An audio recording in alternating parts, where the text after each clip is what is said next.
একদিকে ইতিহাসের ক্ষত, অন্যদিকে কূটনীতির আলো। তবুও সেই ক্ষত ভুলে নয়, বরং তাকে মনে রেখেই আবারও আলোচনার টেবিলে বসেছে ইরান। ৬ বছর পর মুখোমুখি যুক্তরাষ্ট্র ও ইরান, তবে তাও ছিল পর্দার আড়ালে।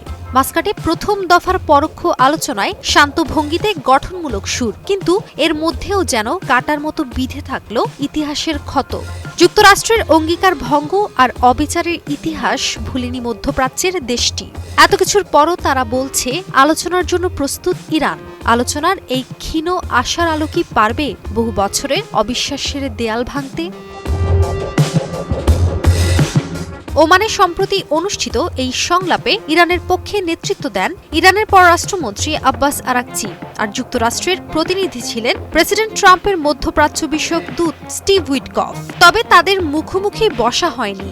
পুরো বৈঠক জুড়ে বার্তা আদান প্রদান হয়েছে ওমানের পররাষ্ট্রমন্ত্রী বাদর বিন হামাদ আল বুসাইদির মাধ্যমে। যদিও শেষ মুহূর্তে দুপক্ষের প্রতিনিধির মধ্যে কিছুক্ষণ সরাসরি কথা হয়, তবে তাও ছিল সীমিত। আনুষ্ঠানিক ছবি তুলতেও দেখা যায়নি তাদের। বিশ্লেষকরা বলছেন ইরান খুব চতুরতার সঙ্গে ডিল করছে পুরো বিষয়টি। আলোচনার পর ইরানের first vice president Mohammad Reza Arif স্পষ্ট ভাষায় জানান, আমেরিকা ইতিহাসে বহুবার প্রতিশ্রুতি ভেঙেছে। ইরান তাদের সেই অঙ্গীকার ভঙ্গের ইতিহাস ভুলেনি এখনো। তবে এরপরও ইরান আলোচনায় ফিরেছে, কারণ তারা শান্তিপ্রিয় ধৈর্যশীল জাতি। আরেফ আরও জানান, ইরান অতীতের সহিংসতা, বৈষম্য ও অন্যায়ের স্মৃতি না ভুললেও ইরান বিশ্বাস করে সংলাপে, কিন্তু এই সংলাপ হতে হবে সম্মানের ভিত্তিতে। তার বক্তব্যে ফুটে ওঠে যুক্তরাষ্ট্রের প্রতি ইরানের তীব্র অবিশ্বাস।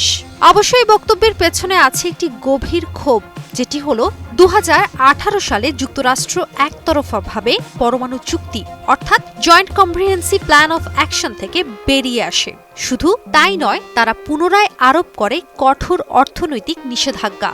ইরানের ভাষায় এই নিষেধাজ্ঞা অবৈধ, অমানবিক ও আন্তর্জাতিক আইন লঙ্ঘনের সমান। আর এখন যখন আলোচনার নতুন অধ্যায় শুরু হয়েছে, তখন তেহরান বলছে নিষেধাজ্ঞা প্রত্যাহার আর কূটনৈতিক দাবির বিষয় নয়, এটা এখন ইরানের মৌলিক অধিকার।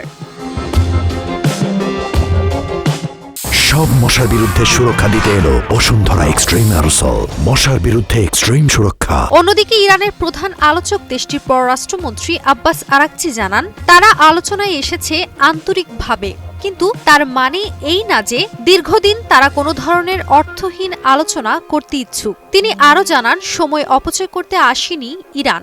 এই আলোচনার ফল চায় দেশটি। এখন পর্যন্ত এই আলোচনার প্রথম দফা উভয় পক্ষের মতে গঠনমূলক হয়েছে। আগামী সপ্তাহে অনুষ্ঠিত হতে যাচ্ছে দ্বিতীয় দফার সংলাপ। প্রথম দফার মতো দ্বিতীয় দফার আলোচনায়ও আপাতদৃষ্টিতে আলোচনার মেজাজ গঠনমূলক মনে হলেও আস্থা এখনও ঝাপসা। ইরান বিশ্বাসঘাতকতার পুরনো ইতিহাস ভুলতে চায় না, আর যুক্তরাষ্ট্র এখনও চাপে রাখতে চায় তেহরানকে। একদিকে কূটনীতি, অন্যদিকে অবিশ্বাস। এই দোদুল্যমান অবস্থার মধ্যেই গড়ে উঠছে ভবিষ্যতের এক নতুন পরমাণু সমীকরণ। কাজী অহনা, নিউজ 24।